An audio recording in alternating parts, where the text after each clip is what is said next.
what's up? I'm Patrick Jagir, the Cosmic Alchemist, and welcome to my July 2019 predictions and astrological forecast. So, just a quick note, this is a Vedic astrological forecast, so if you follow the mainstream, Vedic astrology runs almost one sign behind, so the placement of planets won't sound right if you're a Western astrology enthusiast and you're not up on the Vedic astrology system. So anyway, this is kind of a zoom into July 2019, just looking at July, all the major events, and I'll give you the long and short of it right off the bat if you don't want to hang in for this whole video, because we're living in interesting times and I've got a lot to say. So kind of the long and short of it is that the month of July, the most prominent events are going to be the July 2nd solar eclipse and the July 16th lunar eclipse. So those are the two big things. I'll get more into details about those, but basically eclipses, they're the darkening of the light, and what this means is that light can blind you as well as it can illuminate things for you, make things clear. So either your eyes can be adjusted to bright light or to darkness, but not both. So when your eyes or your perception are adjusted to the light, you don't see things going on in the dark and behind the scenes and that are less obvious. So with the eclipse, these luminaries get darkened and things sort of pop up seemingly out of nowhere. So unexpected events. This darkening of the light means unexpected events. So one of the last things I want to add, to this summary here, when I'm talking about these eclipses, bringing, darkening the light and bringing things out of the dark that we haven't been dealing with, now we haven't been denying, is that the major theme here that we've been denying is extremism. So whether it's political, whether it's religious, extremism is mainstream, and we've been denying this because all sides, so whether it's the right in politics or the left in politics or Christians or Muslims or whatever, creationists versus evolutionists, whatever us versus them you can come up with, anybody on any given side, whatever side I choose, whatever side you choose, is always the right side, the correct side, the intelligent side, and the other side is always stupid and wrong and evil, and they're a bunch of monsters, and it's everywhere. So, and this is happening because we have K2. So K2 it's a mystic, a spiritual teacher on a good day, but it's also a terrorist, suicide bomber, someone like that on a bad day. So that's in Sagittarius, because K2 and Rahu are an axis. They're the shadow planets, that are always in opposite signs. So we have K2 in Sagittarius, so that's higher learning and belief systems, and religion is part of this. And a lot of things are religion, because really politics are a total religion. University education is a total religion, because religions are things that you're not allowed to ask questions about, think critically about, and not agree with if you want to be part of them. And if you don't do that, you're not in good standing and you're a heretic. So any possible group, ideological, political, religious group that you can join right now all has that attitude that they're always the right side and the people who disagree are evil and monsters and stupid.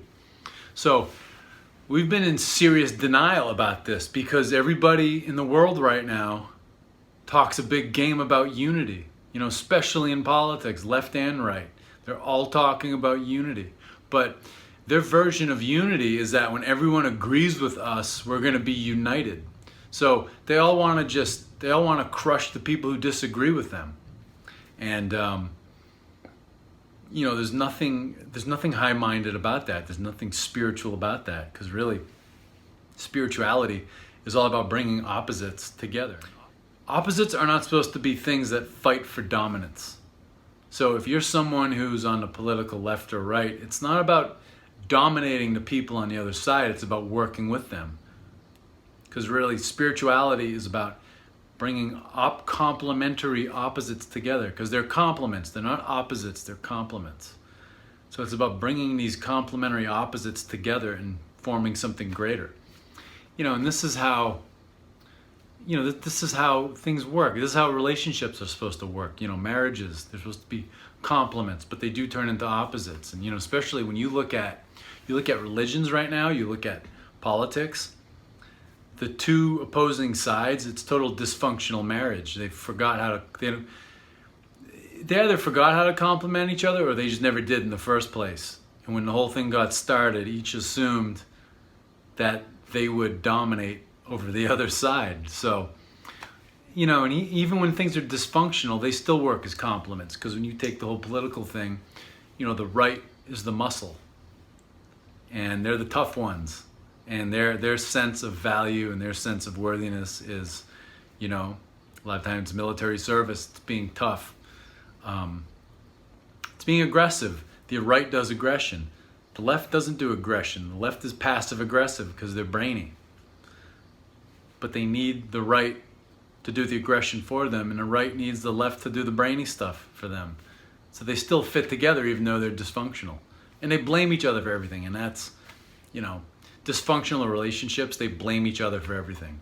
So, you can look at, two people on opposing political sides as a dysfunctional couple, and their families are like political parties, and each one will say, my life was amazing till you and your family came along and you ruined everything. And it's like, everyone's problems are their own. You attract people and situations in your life, and you create your own problems, and you always attract the people in your life that you're worthy of, and nothing more, nothing less. So we have to get out of denial about how extreme we are, about how divided we are. Even though we're talking a big game about unity, we're still divisive and we're divided. So K2, in this case, like an extremist terrorist, a fundamentalist, is in Sagittarius, belief systems, higher knowledge. Rahu is in Gemini, so communication. So we're extreme in our beliefs, and we can't stop talking about them. We can't stop trash talking the people on the other side, and we can't stop talking shit and starting arguments. Rahu can't get enough of whatever sign he's in or whatever planets he's with. So Rahu can't stop shooting his mouth off. So we're in denial about being divided, about being polarized. And polarization and division, just like 18 years ago when Ketu and Rahu were in Sagittarius and Gemini respectively, what we were denying was division, division in the world. So we're going to deal with it again. And, this eclipse is happening in Ardra. So, the nakshatra, the mini constellation that's part of Gemini, is the nakshatra of tragic events. The symbol is a teardrop, and it's called the howling winds, the storm winds. So unless we get out of denial about how really hateful we've been, even people who speak out about hate speech are totally hateful. If one thing that showed us, how hateful everyone is, it's the election of Donald Trump, is because everyone was hateful to everyone. And even the party of compassion, and treating people nicely and tolerance and, diversity, Democratic Party, totally hateful. A lot of people are totally hateful. And Republicans are being hateful too. I don't take a side in this stuff. So we have to get out of denial about this stuff, among other things. And so in summary here about this eclipse, the two eclipses this year, the one in Gemini, the one in Sagittarius, just like in 2001 with 9/11 in the middle. And then especially too with this eclipse in Ardra within Gemini, the nakshatra of tragic events, that Mars basically set a booby trap in for the sun, just like happened in 2001. The commonality here that's practical for your own life is see where you were being extreme in your own life, where you're in denial and you were being inflexible and rigid in your own belief systems, and you were communicating those belief systems, because that's what these two eclipses in Gemini and in Sagittarius in 2001 and in 2019, and having, Rahu in Gemini and Ketu in Sagittarius both in 2001 and 2019, it's all about how our belief systems are extremist, they're inflexible, and they're rigid, and when we're communicating this, and so we communicate this, and we're building lives on this. So see back in 2001 where you were held back by inflexible and rigid and extreme belief systems that you refused to question and that you refused to examine. I look at my own life. It's like, yeah, I was definitely in denial about a lot of stuff that was huge, and the signs were all around me, but one level I was refusing to see it, but on a subconscious level, on a conscious level, I couldn't even see it, because it's like I had so much shit going on in my mind. So, and things just had to be a certain way, and there was no other way. So, if you want to ascend and you want to get out of these repeating cycles, then see what you were being extremist and rigid and inflexible about back in 2001, and that'll be the key for 2019, for you to get out of the rut, for you to get out of the loop, and for you to take your life to a better place. So this is huge. So be honest with yourself, see what you're in denial about, because it's the same stuff you were in denial about 18 years ago. The details will be a little different, but the theme will be the same, because we're all a part of this celestial play that's going on. So really look into it.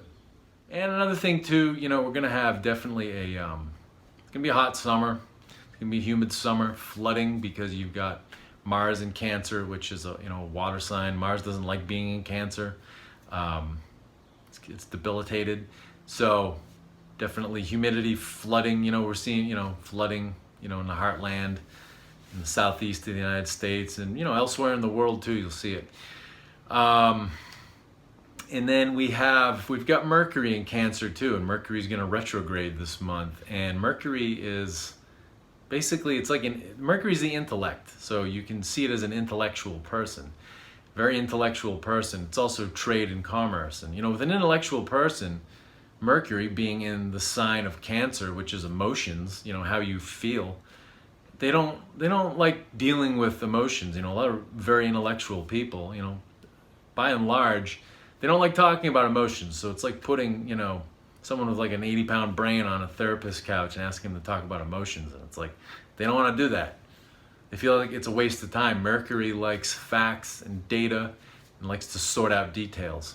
So, because Mercury also symbolizes trade, commerce, the internet, communications especially, you're going to see garbled communications. You're going to see overly emotional communications where people have a hard time sticking to a logical point. We'll see some internet hiccups, some trade hiccups. We're seeing the stock market keep going up and up, which is not really a good thing, because it means you can't make money in the bank, can't make money in the savings account, CDs, can't make money with treasury bills, and that's been an indicator that even, the Fed chairman's been talking about. Usually you make the most money with treasury bills when you park them with the treasury. You park your money in a treasury for 10 years, so a 10-year T-bill. But it's being outperformed by the 3-month investment, so the quarterly. So when things invert like that, when a 3-month gives you better return than 10 years, it means it's a recession sign. So, we've got a few bumps and bruises ahead of us economically. And then Bitcoin's getting hyped. I think Bitcoin is something that's been sort of being used to prop up the economy, and really billionaires are manipulating it. So a lot of people are talking up Bitcoin and cryptocurrencies right now. They'll go up in value, but they're not an answer. They're not an answer for those of us who have to work every day for a living, because they get manipulated by billionaire investors and by hedge funds, because, what they'll do is they'll start buying it and they'll hype it and they'll drive the price up. And then and then they start doing sell-offs to get other people to sell it, to get the price to tank, and then they buy even more, so then they can own all of it. So it's one of these, it's almost like subprime was, back in, the early 2000s, running up to 2007, 2008. It's one of these things for people to put money, to make a little bit of money, to prop up the economy, so people don't start freaking out that you can't make any money investing anywhere. So those are the big things from for the month of July. And then there's interesting astrological timing going on with this whole Mueller testimony too. That's been big news in the United States. That's going to be on the 17th, right after the lunar eclipse. And I don't think it's a great time to do that. So I think they're going to get more of the same out of that. It's going to be more drama. It's going to be more accusations, more threats of more, more investigations, and we're going to impeach you. And I'm not taking sides in this because I don't think it's worth my energy. I don't take sides politically, but that's just what's going on. So I'm going to get into the details. There's a lot going on. So let's get to the nuts and bolts now that I've given you the long and short. So like I said with eclipse, and I've got my news anchor notes here, so I'm going to refer to these. So if that disturbs anyone's sensibilities, this is the way I'm doing it. So anyway, you'll hear some pages ruffling.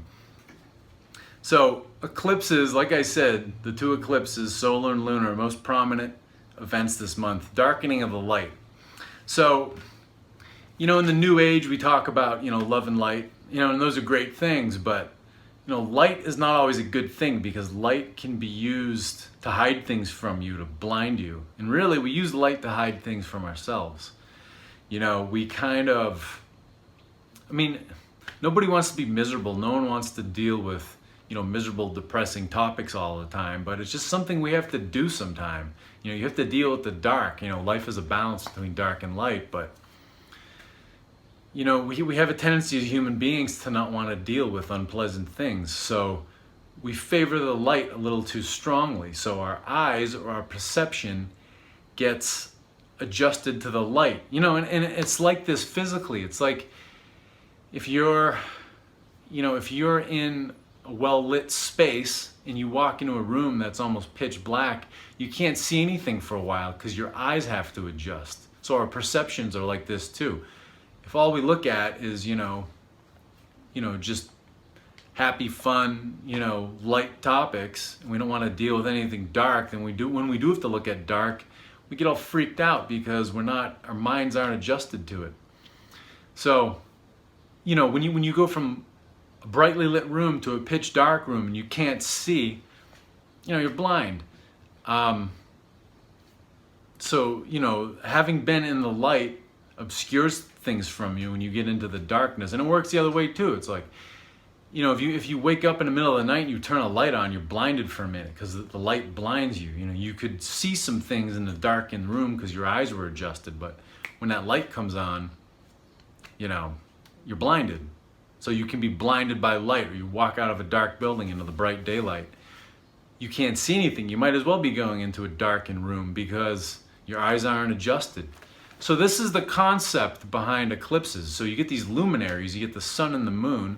Lunar eclipses happen on the full moon while the moon is reflecting the sun's light, and they get darkened. So it's sort of, it's symbolic, and it's telling us, look into the dark and see what's there. So, when eclipses, the whole sort of the spiritual purpose of it, the purpose behind, the workings of the physical universe, it's all about getting you to look into the dark. So look at things that you were not aware of, you weren't paying attention to, or you were just flat out denying because you don't want to deal with them. When disasters happen, when accidents happen, most of the time, the vast majority of the time, they're preventable because there are always signs of something about to happen. There were signs of a disaster building, but people weren't paying attention, or they didn't want to look at them because they didn't want to make someone look bad. They didn't want to make themselves look bad. So, these things happen, but the signs are always there. We just sort of fool ourselves. And an example of this is like when we favor the light too much. It's like, it's like when you're a kid and people tell you, turn that frown upside down, or, you can even be punished for being angry or for being depressed, because, your parents might see you, not smiling, not acting happy, and it's reminding them that they have deep underlying stuff that they're not dealing with. So your realness is kind of bringing them down and reminding them that they're living in denial. So they're going to punish you for feeling the way you feel, for being real. So, and this happens a lot in society. It's like you know, as like overly sensitive and politically correct as we are these days, you know, one of the capital crimes is getting angry in public and expressing anger. People will, you know, they have this way of shaming people, and it usually works, you know, where someone will say, wow, you're a pretty angry person, and you know, people usually, they get shamed and they put a smile on and they're like, oh, I didn't mean to. But you know, that's a very superficial way of living. But people police each other because seeing an angry or depressed person, it brings people down because it makes them deal with the things that they're living in denial of. So, you know, these eclipses help to snap us out of that. But, you know, we snap out of it more when we know about astrology, because we're like, oh, it's eclipse time. Shit, what haven't I been dealing with? But, you know, astrology is not such a mainstream thing. It's getting more that way. But, you know, we just don't, a lot of us don't know this stuff because we have busy lives and we have to work all the time, and, you know, we have life to deal with. So this is where we, the astrologers, come in. So that's the deal with eclipses: darkening of the light, unexpected things coming out of the dark. So, give me a second here. What else? So let's get into the solar eclipse here. So this eclipse is happening, the solar eclipse is happening in Gemini, and it's in the nakshatra, so the mini constellation. So think about Vedic astrology. The 12 main constellations, the 12 signs, are made up of mini constellations called nakshatras, and there's 27 of these mini constellations that make up the 12 signs. So it really zooms in and it gets really specific. You can really zoom in on how people or how groups think, or what is the zeitgeist, what's the spirit of the times, based on where in a constellation is a planet sitting. So again, this solar eclipse is happening in Ardra. So Ardra is where Mars was. So in my June video, I talked about how on June 2nd, Mars transited this 16th degree of Gemini, which is in this mini constellation, this nakshatra, Ardra. So Ardra, the symbol is the teardrop, and one of the names for it, in Sanskrit, translates to the howling wind. So it's like storm, like really fierce storm winds. So this is the nakshatra of tragic events. So this was where the eclipse was back in 2001. So in the summer solstice, so June 21st, 2001, we had a solar eclipse in the same place. And before it, Mars had transited that point. So now 18 years later, we're back there. And I'm going to get back to these cycles, but let's get through this eclipse here. So basically, the sun is going to transit the 16th degree of Gemini, and the eclipse is going to happen there. So 16 degrees of Gemini, the nakshatra Ardra. So Mars transited this point, this 16th degree of Gemini, on June 2nd. So Mars, the warrior, it represents warfare, volatility, violence. Mars, basically, the way I look at it, is Mars planted a minefield for the sun. So, almost 6 weeks before, June 2nd, before this coming solar eclipse, Mars went to the 16th degree of Gemini, planted a landmine, and knew the sun was going to step on it because, it's part of the community of planets, and it knew where the sun was going, more or less. So the sun's going to step on this landmine that Mars laid. So Mars, again, it's anger, volatility, violence, frustration, combativeness. So this is going to bring about, anger within us individually, and as a collective, as a world, as a country, as a community. This is definitely going to be, it's heat. It's going to be a hot July. So the sun is heating more. I'd even say some volcanism, some earthquakes. You can look for some of those. So, and what's interesting too is this also set up the eclipse, because eclipses come in pairs every year. There's 2 a year, so there's one on the 26th of December. So Mars didn't only plant this mine, but it planted a bigger mine on a time delay. So basically the sun's it's it's going to step on another mine on the 26th of December when it has the next eclipse. So, you know, definitely an intense year. You know, it's an angry year. You know, it's the season of the world right now. So, an interesting thing was, you know, is this connection with 2001. So, we had 2 solar eclipses in 2001. So there was the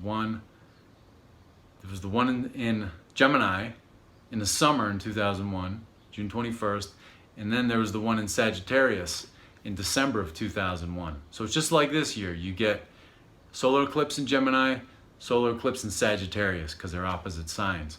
So in 2001, right in the middle, you had 9/11.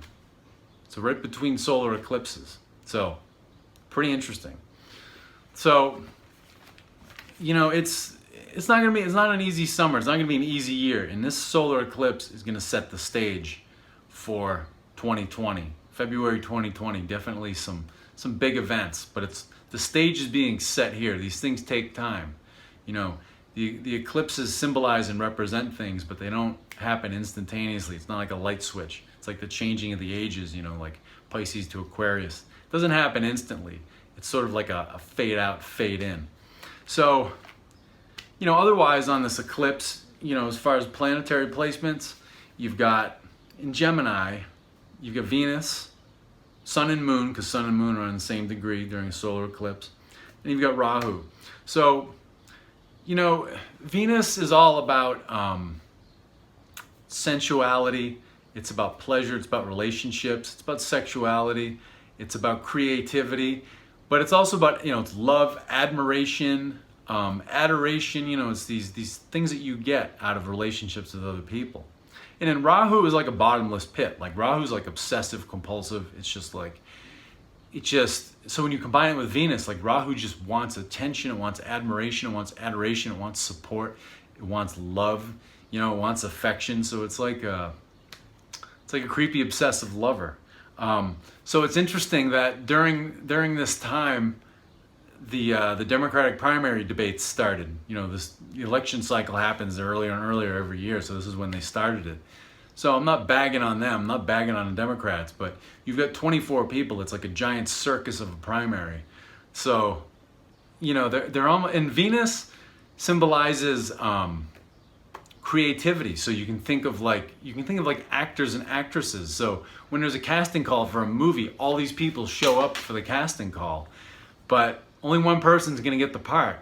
So they're all trying to butter up, you know, the producers, the directors, the casting director in particular, but they're looking for any angle that they can work to get the admiration and support and the endorsement of the people that, you know, that can put them in that place. So these candidates they're sort of like creepy lovers to the people right now. They're like schmoozing and buttering up to us and trying to get us to love them, you know, and we're like, oh God, no.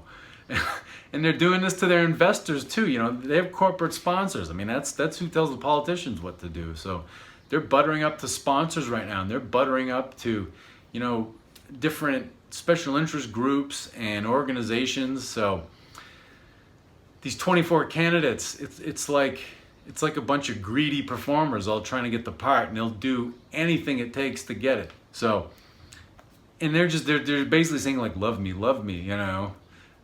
you know, pick me. So it's interesting that that's going on. And that's in Gemini. So Gemini is the sign of primarily communication. It's also, you know, trade, commerce. The internet has to do with it. The internet's big in doing this right now. So, but people are definitely using the internet right now to sort of shore up their power and support, because we're seeing a lot of internet censorship right now. And people are saying, yeah, support our side, you know, and you know, one manipulation that's going on is people are using hate speech. So anything that they don't like, that they don't want to hear, they're just calling it hate speech to create hysteria, to get people banned from the internet, banned from YouTube, banned from Facebook. But you can call anything you want hate speech. So instead of creating an argument and defeating the opposing argument, they're just calling it hate speech, so it'll just go away and they can just repress it. So, And they're doing this to get people's support. So it's like the love me, pick me. That's they're doing it from that sort of a place because they see the 2020 election coming. So, and they're acting like, Trump gets reelected, the world's gonna end. So, he's just the president. There's 100 people who could do his job just like him, It's the way it always is.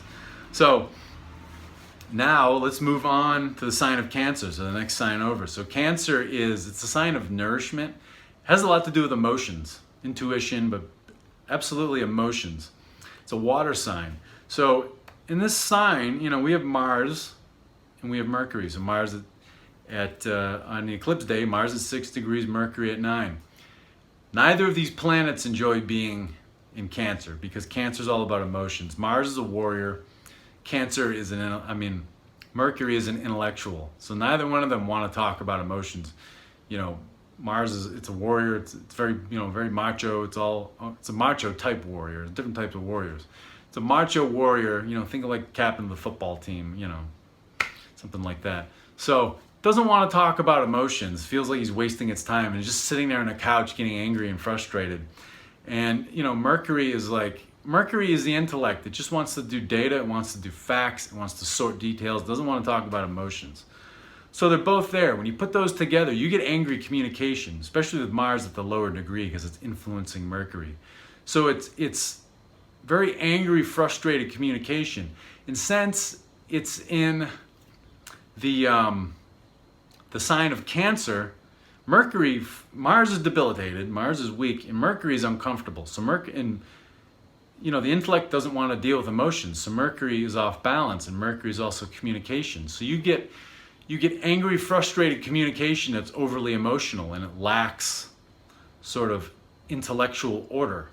So, it's like when people, they can't stick to an argument and they just get angry and they start throwing, they start getting emotional and making personal attacks. And that's what the presidential elections always turn into these days. So, it's setting the stage for all that. So, what else do we have here? So yeah, definitely garbled, overly emotional, non-logical communication. That's a big takeaway from this. So let's move on to Sagittarius. So then Sagittarius, you've got Saturn, K2, and Pluto. So Saturn and K2 together, they're like this mystic that's teaching us how to get rid of old, outdated belief systems because, we're in the age of Aquarius. It's starting up, and we have to live differently and see ourselves differently and see life differently and figure out how the world's going to look and what our lifestyles are going to be. Life isn't all about doing what your parents and your grandparents did anymore. That was the age of Pisces, where you just shut up and get in your place. In Aquarius, we have to strike the balance between being individuals who can express ourselves and being cooperative with other people. So Aquarius is not selfish anarchy like, fundamentalist, religious people will tell you it is. It's balance. It's individuality and cooperation. So Saturn and K2 together is helping us to do away with traditions that don't have a practical purpose anymore, and it's helping us to reinvent belief systems because Sagittarius is all about belief systems, higher knowledge and belief systems. And Pluto is in there. Pluto's a wrecking ball. Pluto comes around in its orbit every 260 some years. Last time we were dealing with it in this spot, in this sign, was the American Revolution.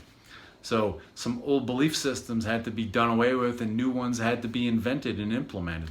So, that's what we're dealing with right now. So it's like the world isn't going to look the same for much longer.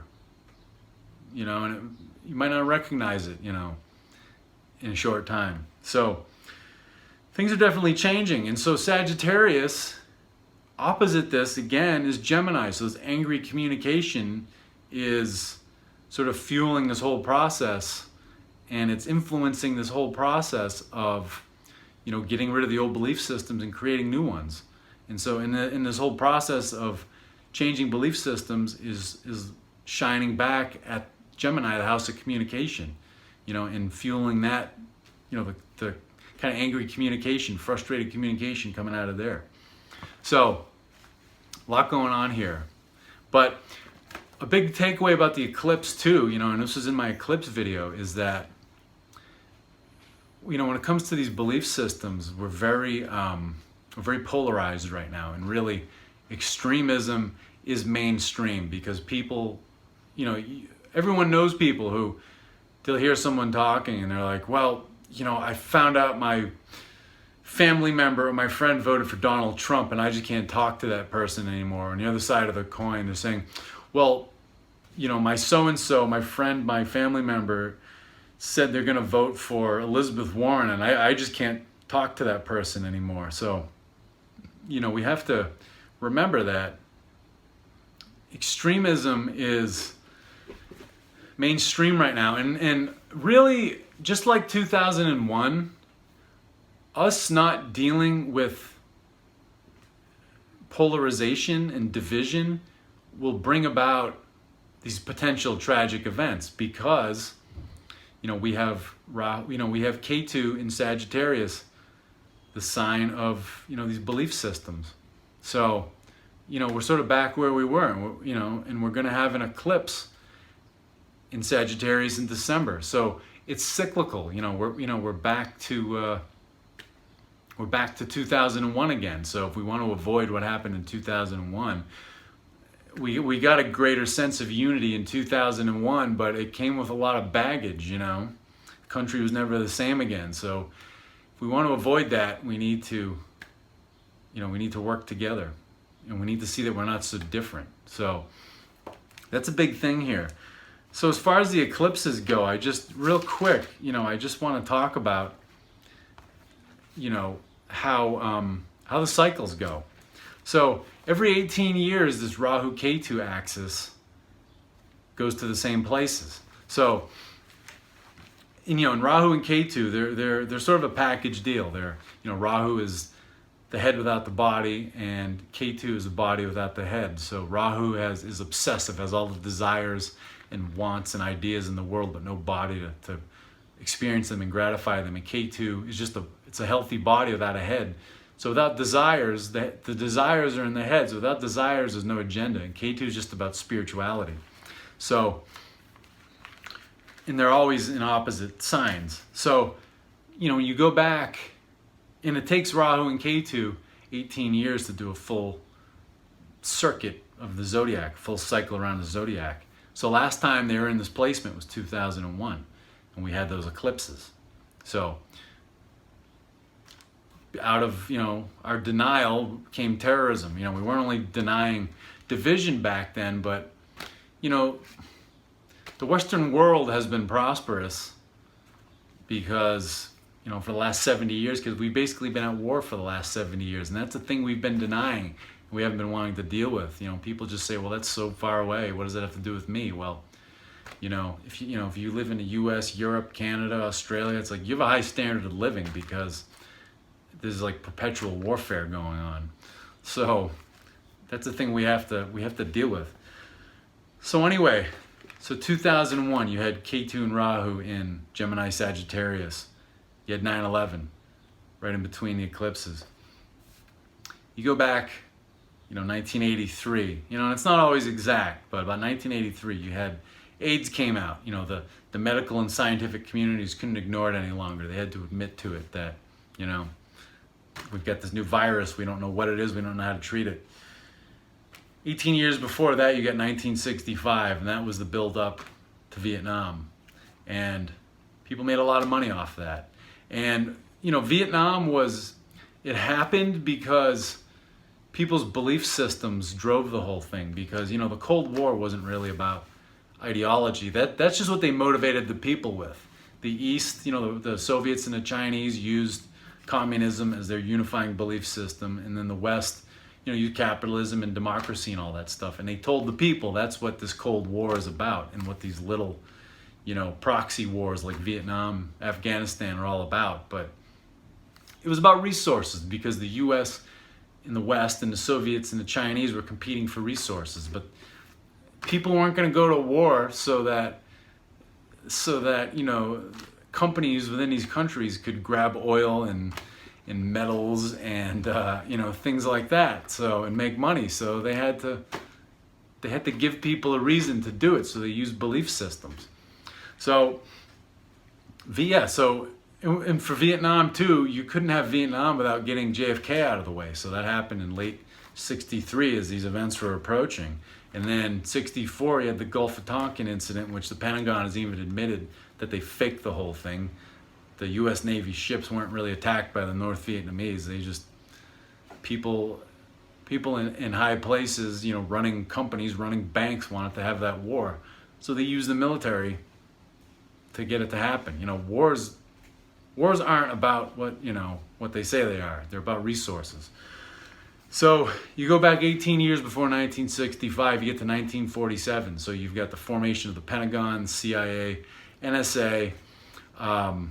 You've got the nuclear arms race because, you know, at that point, I think by 47, only the U.S. had the atom bomb. So, you know, the world was scared shitless. People in the U.S. were scared. You know, the generals and admirals told Truman not to drop it because Japan was defeated, but somebody was compelled to do it. They wanted to see what would happen. So, you know, 47, you had, you know, this nuclear arms race starting, and again, it was the start of the Cold War, and the Cold War was all about opposing belief systems, but they're kind of, you know, they were, these belief systems were what people in power gave the people to believe. You know, again, the Cold War was a resource war. It was a race to grab resources. So, and this is actually why, you know, the U.S. ended up selling oil to the Soviets, Occidental Petroleum, run by Arm & Hammer, you know, all through the Cold War. He was the only company who could, you know, Arm & Hammer's Occidental Petroleum was the only company that could sell to the Soviets when we had this supposed embargo. But it was to keep tensions down because the Soviets wanted to set up some satellite states, you know, in the Persian Gulf or in the Middle East, and they were being blocked. So they were finally like, okay, well, we'll sell you some oil to just sort of, you know, keep you happy. So, and then go back another 18 years before 1947. You've got 1929. You've got the stock market crash. Greed and materialism was like a belief system and a religion back then. And people believed that, you know, you could keep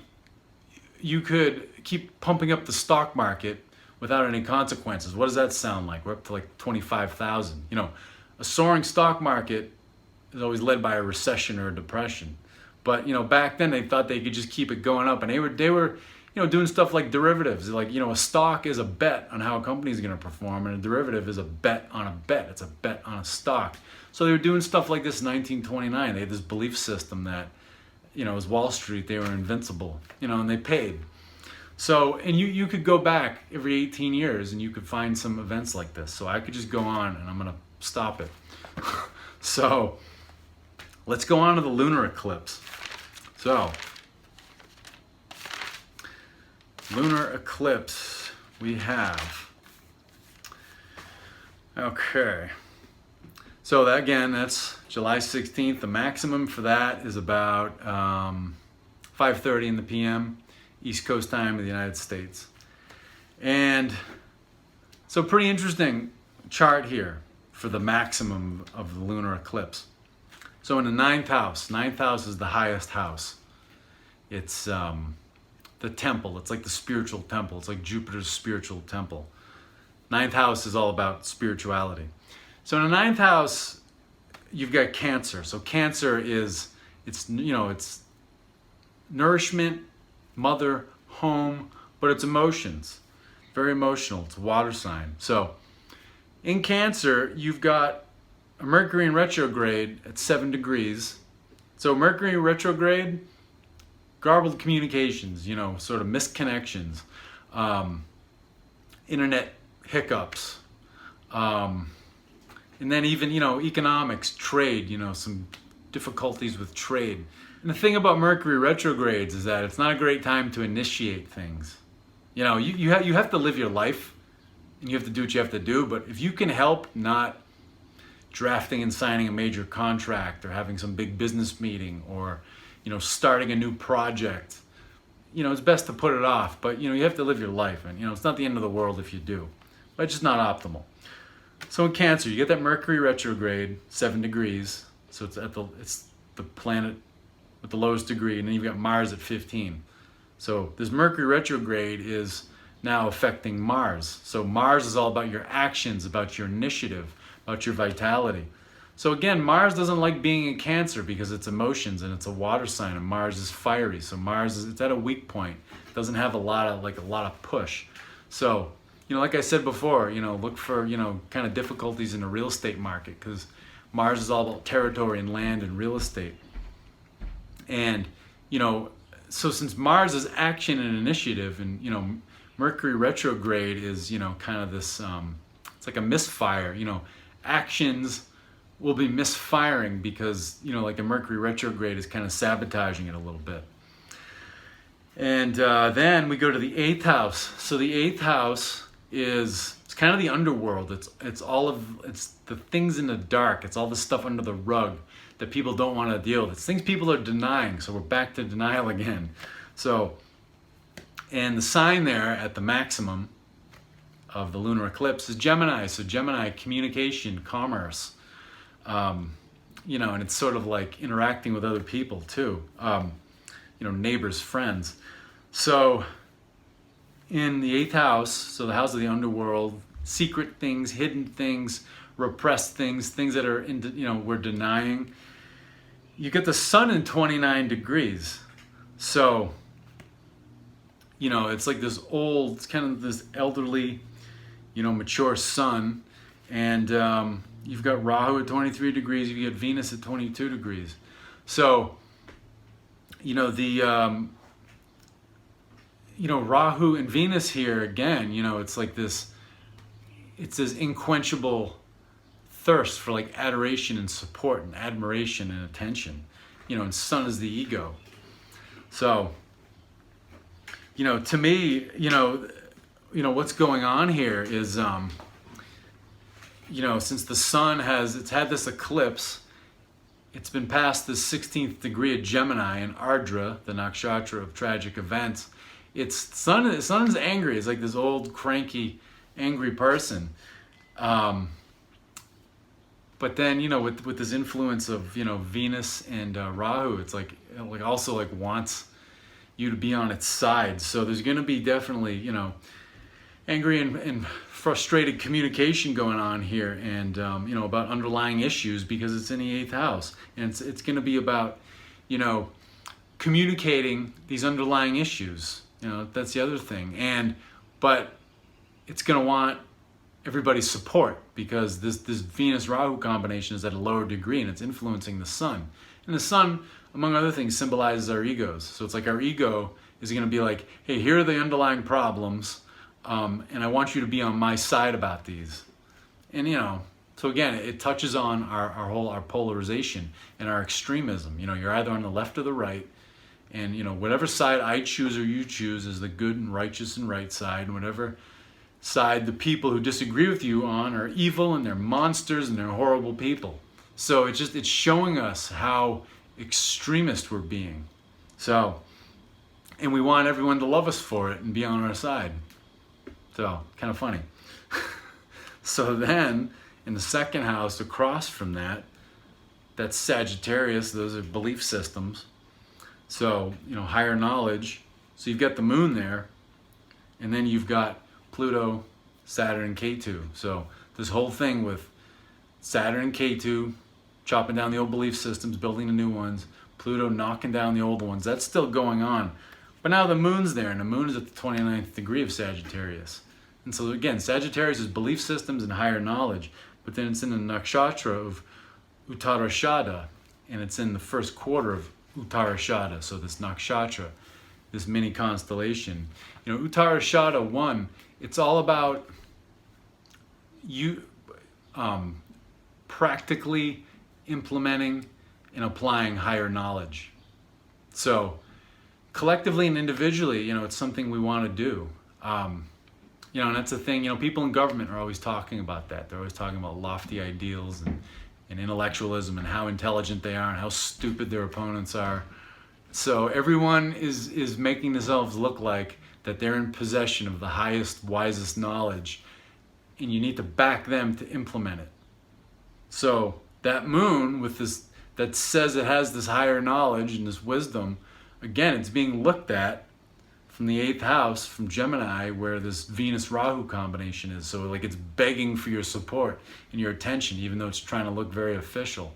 So I get a kick out of it, but you know, I love to nerd out on this stuff. And I don't take a side politically, so I think it's all kind of funny, really.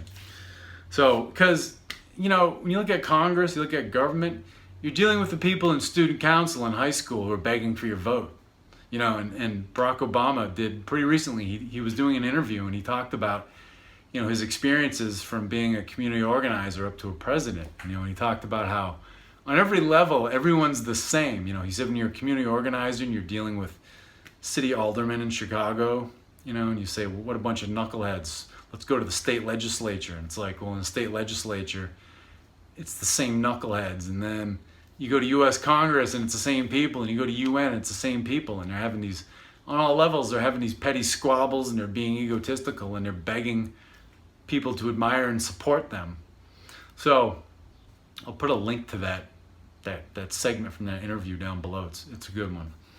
So, you know, he was definitely being very candid and very real talking about that. So the last big topic I want to get into here, see, I told you I had a lot to say. The last thing I want to get into is the Mueller hearing, because it's on everyone's mind right now and everyone's talking about it and everyone's like, can the president defeat the investigation? And it's like, can they impeach that bastard? You know, and everyone's getting all pissed off about it and fighting about it. And, you know, we're fighting about television characters because, again, these politicians don't have power. They have corporate sponsors. They need to be given millions of dollars so that they can campaign so that you can vote for them. You know, the way I look at, you know, the two-party politics, you know, in this democratic system is that, look at a rich kid, you know, a kid with a lot of money, parents have a lot of money, and they get sent to college. Well, if the parents are paying all the bills, they call the shots. You know, if they're paying for the apartment, the schooling, the food, the incidentals, you know, the little expenses, they're calling the shots. So the college kid has to do what the parents say. So our politicians are the exact same thing.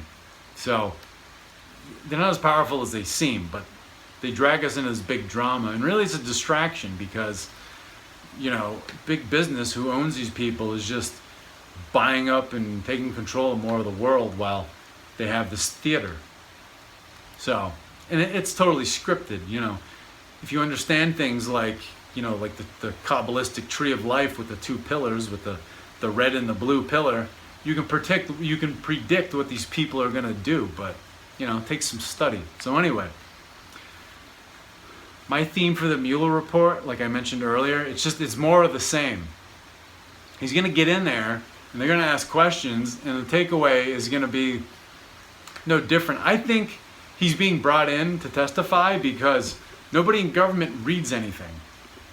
You know, it's like back in the days of the Patriot Act when, you know, the Republicans were saying we need to pass this thing and journalists and, you know, the opposition Democrats were like, well, what's in it? And they were like, well, it's like 18,000 pages long, so just vote for it and we'll know what's in it.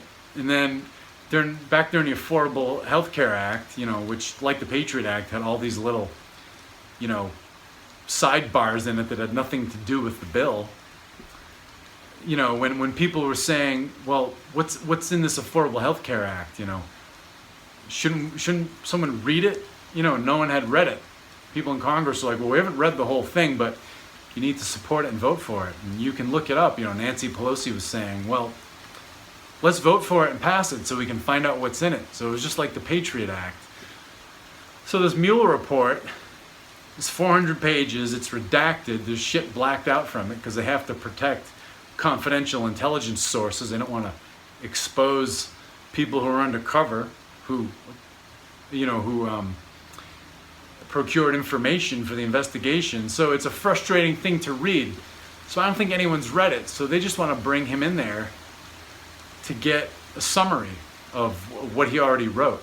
So they're not going to walk away. This really isn't going to change anything. It's just going to create more drama, and there's going to be more personal insults thrown around. When you look at the astrology, you know, one of the most prominent things here is that you have the moon So the moon, the mind, so not just your whole intangible self, not just your intellect, but your thinking and your emotions.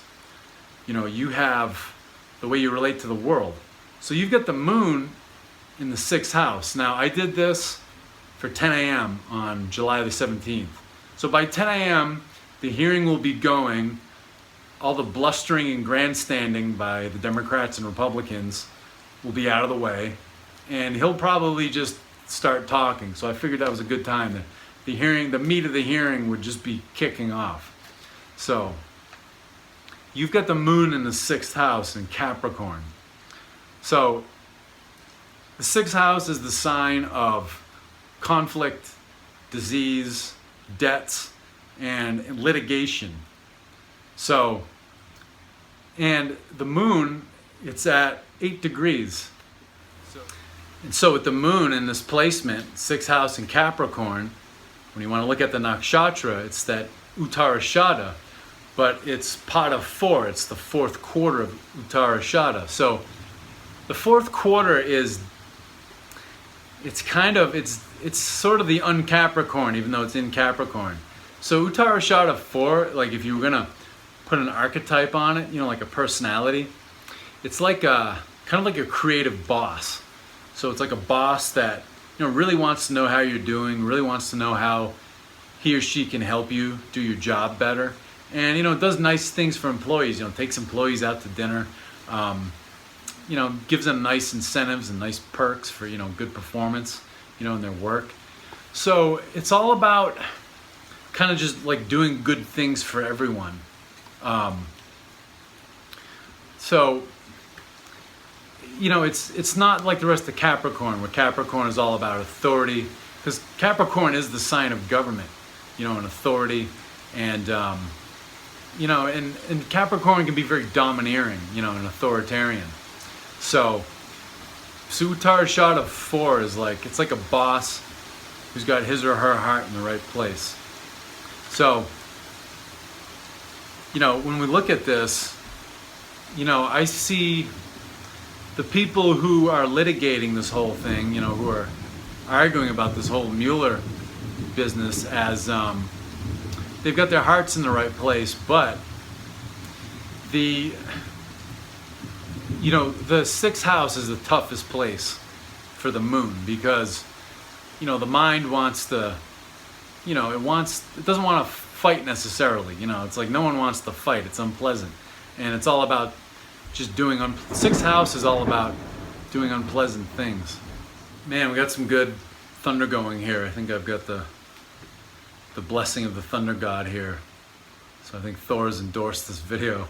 But anyway, so when you have you've got the moon in the 6th house, it's the mind is embroiled in conflicts, and the 6th house is all about service too. So it's about doing thankless things that are unpleasant. So I think this hearing is, it's definitely one of those things. An interesting thing here. So the 6th house is all about conflicts, debts, enemies. It's all about dealing with enemies. Directly across from the 6th house is the 12th house. So the 12th house is the house of isolated places, so like jails, asylums, but it's also about loss. And so in the 6th house of loss, you have Cancer, the sign of emotions, and then you have the sun at 0 degrees. Oh, there's another one. So you get the sun at 0 degrees. So Vedic astrology, when we look at a sign is 30 degrees wide. Based on what degree you have, you can place it on a human lifetime. So 0 is infancy and 29 is like extreme old age. So sun at 0 degrees is infant. So our egos are kind of being infantile about this whole thing, because whether you're on the president's side or the side of most of the Democratic Party, it doesn't matter. It's like people are being they're like insulting each other, and they're being pretty infantile about it. So the ego, 0 degrees, it's infantile, and it's in this emotional sign, so it's being overly emotional. It's a tired kid throwing a tantrum. And then you've got Mercury in retrograde at 6 degrees, and then you've got Saturn at 15 degrees. So Saturn in Cancer, angry, And it has trouble taking action. It has trouble taking initiative and has trouble with follow-up action. And then that Mercury in retrograde in Cancer. So Mercury, communication, for one, it's emotional, it's overly emotional, and it's uncomfortable. And it's in retrograde, so it's garbled. So, what you have in this 12th house is looking back at the house of litigation.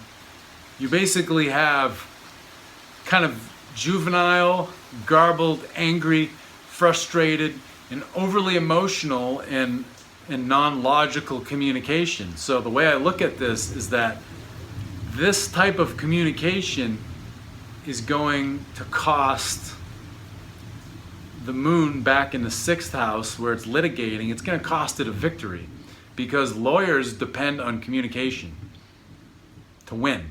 A lawyer who can't communicate can't win. So if you want to litigate successfully, you have to communicate well. So since communication it's juvenile, it's not logical, it's angry, and it's frustrated, and it's garbled, they're not going to be able to communicate well enough, and it's not going to be strong because Mars is in a sign where it's weak. So it's not going to be strong communication to win this litigation to get rid of a sitting president. And the thing is, too, is the people who are accusing the president bear the burden of guilt bear the burden of proof to prove guilt because, it's innocent till proven guilty. So it's not a strong time to be doing this hearing. And what I see coming out of this is that the members of Congress who are looking to get key information from Mueller are not going to be able to ask the right questions. They're not going to be able to ask questions the way they want them. And it's just the time that they get to speak to him is going to be sort of, unsatisfying and unfulfilling. And, they're going to come away from it when their time is up and be like, man, why couldn't I ask questions the way I wanted to? And why couldn't I, phrase my questions the right way? So, and then, I think Mueller he's going to have a hard time making himself understood. And he's going to be, just like the members of Congress, he's going to be getting frustrated and fed up and tired and pissed off because, with Mars and Cancer, just our energy level is hurt too. It's brought down because Mars is our energy and our vitality. So Mueller, he's going to have trouble being understood. He's going to have to keep rephrasing. He's going to get tired. He's going to get angry. And, he's going to step away wondering, like, why couldn't I make myself understood? So what's going to come out of this, it's going to be more drama, and people are, they're still going to be threatening the president and, creating all this, all this drama. So that's that, in my opinion. Not a good time to do this. Let's see if I've missed anything here.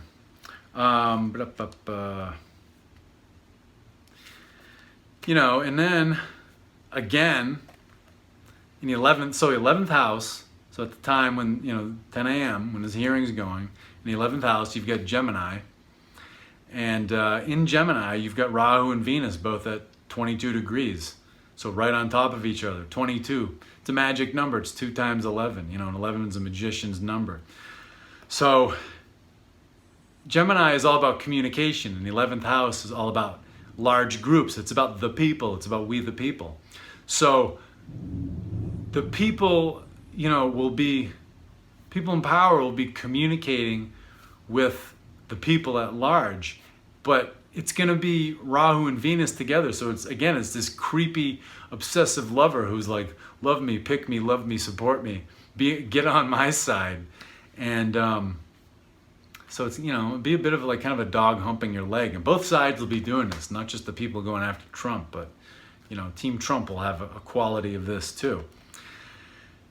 And so then across from that, and this is interesting, so across from Gemini, its opposing sign is Sagittarius, which is going to be in the 5th house. So Sagittarius is higher knowledge, it's philosophy. In the 5th house, among other things, is politics, and it's expression. So, people in politics will be expressing themselves, and they'll be doing it from a position of, they'll be saying that they're the wisest and most learned and well-informed people in the land, and that you need to get on their team and be on their side and adopt their viewpoint. But in here we have, again, we have Saturn and Ketu, and they're also at 22 degrees, just like Rahu and Venus. So again, 2 times 11, double the magician's number. So you've got 4 planets at 22 degrees involved in this whole thing. So, you know, in that Rahu and Ketu, in that 5th house in Sagittarius, it's basically what's being expressed is that, you know, we have the higher knowledge and we need to cut something down and put something new in its place. So the Trump opponents are saying, you know, we need to cut this president down, get him out of office, put the VP in his place, which they're not going to like Pence any better. I mean, Trump is secular. Pence is, you know, he's a full-blown Christian. So if you don't like Trump, you're going to love Pence if that ever happens. So it's interesting stuff here. And you've got Pluto, the wrecking ball, just banging down these belief systems. But then Team Trump, you know, they want to cut down this investigation and get rid of it. So, and they're begging for support from the people too, and from their peers, from, you know, their fellow members in government. So, and then, so we got here. We have, you know, in the 7th house, other people, you know, we have Neptune in Aquarius. So, you know, Aquarius, it's in the sign of other people, you know, the world. And Aquarius is the people. And in Neptune, it's in retrograde. So Neptune is all about delusions and illusions. And it's in retrograde, so it's more intense. So the people aren't seeing this thing clearly because, you know, they're being misled by both sides. You know, both sides lie. An interesting thing here too is, you know, when you have Moon in the 6th house, it's the 6th house of debts. So I see blackmail as a form of debt because, you know, and a thing about debts is debt is an obstacle. Debts can keep you from accomplishing and doing things you want to do. So people who are opposing the president might want to get him out of there, but you can bet your ass that everybody in government has dirt on everyone else, you know, and billionaires have, you know, dirt on people in government, you know. So because you can, you know, if you're chairman of some huge conglomerate, you know, some company, or, you know, you're even a private billionaire and you've given a politician a bunch of money to do something and they're not going to do it, they're not going to fulfill their end of the bargain after you funded their campaign, you're not going to give that money without an insurance policy. So basically, the person you have blackmail on is in debt to you to do something for you. So that's one of these hidden things that we're not seeing, is that everybody in government's got blackmail on each other, so they can only attack each other so aggressively. Otherwise, the blackmail's coming out, and then there's going to be counter blackmail, and then everyone's ruined in the eyes of the people. So going back to this thing with denial about the eclipse, that's the kind of thing that people are in denial of, is because, especially older people right now, because they were raised by Hollywood and raised by television, which said that America is the most wholesome and pure and non-corrupt place in the world. Well, Hollywood is just movie magic. But Americans, from watching enough television and enough movies, you know, it's like my grandparents were immigrants in the 1930s and 40s. They went to the movies all the time. That's how they learned about this country. A lot of people learned about this country that way. You know, a funny thing is that people who are going to nursing homes now, when they were brought home from the hospital in the 50s and even in the late 40s, there was a TV going on when they were infants. So the people who are retiring and going to nursing homes and dying were raised by television. So everyone's idea of this country and how it works, and how the world works, was given to them by a television. So that's one of the things we're in denial about, is how things really work. And it's like, you know, Michael Corleone in The Godfather 3 said, I used to think that the higher up you go in the world, people get cleaner and more honest, and I realized it's not that way. And, you know, and then going back to that Barack Obama interview that I referenced, he said the same thing. Whether you're dealing with the city council in a major city or the UN and everything in between, it's the same egotistical people, doing the same stuff, the same knuckleheads doing the same stuff. So that's the thing we've been in denial about, because we've grown up at the end of the age of Pisces, and the age of Pisces is all about getting your place. And if you can't be a person in power, then idolize and look up to and put on a pedestal people who are in power. So, we've been raised to give people carte blanche because they have money, they have power, they have status, they have a prestigious job title, and they have more education than us. So it's like get in your place and be grateful for getting in your place and shutting up. And we're in denial about that because we're only, whoa. That's a good thunderclap. Thanks, Thor. So we have Jupiter in retrograde right now. So Thor and Zeus are Jupiter gods, and Jupiter in retrograde is angry. And Jupiter's actually in Scorpio, Scorpio is underlying issues and hidden matters, hidden emotions, hidden facts, conspiracies, all the stuff swept under the rug we don't want to deal with. So this all goes back to the denial we all have. And the age of Pisces is all about denial, because if you can't be someone in power, you just get in your place, sit down and shut up. It doesn't matter how you feel about that. And just have this, put on your rose-colored glasses and have this glowing view of people just because they're richer and more educated and have more status than you. Well, we've been denying we're this way, but really, in the freest country in the world, we're only allowed to have two parties. In the most innovative country in the world, we can only come up with two parties. We're in total denial about that stuff. So these eclipses are bringing out the denial, darkening of the light, so we can see things that are in the dark, and things are going to pop out of the dark that we'd rather not deal with. So, definitely, that's all I have for that. Definitely, another thing about this summer too is, we have in the fall in Virgo, which is, diseases, conflicts, struggles, we're going to have Mars and Sun. So, there's going to be a lot of heat and a lot of energy in this Virgo, this sign of obstacles and disease and struggles and debts and enemies. So, definitely get healthy through the summer. Summer can be drinking season, so do less of that. Take your supplements. Get reasonable exercise, don't kill yourself at the CrossFit, because that wears you down, really. Get healthy, because probably gnarly flu season. So I've said so much here. Thanks for tuning in. I hope you enjoyed this video. Give it a like if you liked it, and subscribe to my channel to get my latest videos. My website, which I'll put in the comments, is thecosmicalchemist.com. You can book a Vedic astrology reading from me. You can see how these current events are affecting you specifically, and you can just get a zoom into your subconscious mind and what's making you tick in the background, because only 10% of you is conscious, and the rest is, it's like an operating system. It's programs running in the background that you're not really aware of. You can book a rune reading too, which is, it's a similar tool to Vedic astrology, but kind of a different medium. It's a mind map basically of your subconscious. And I've got Qigong Qigong video downloads for sale. Qigong is a mind-body practice. It's a way to tune into your body's energy.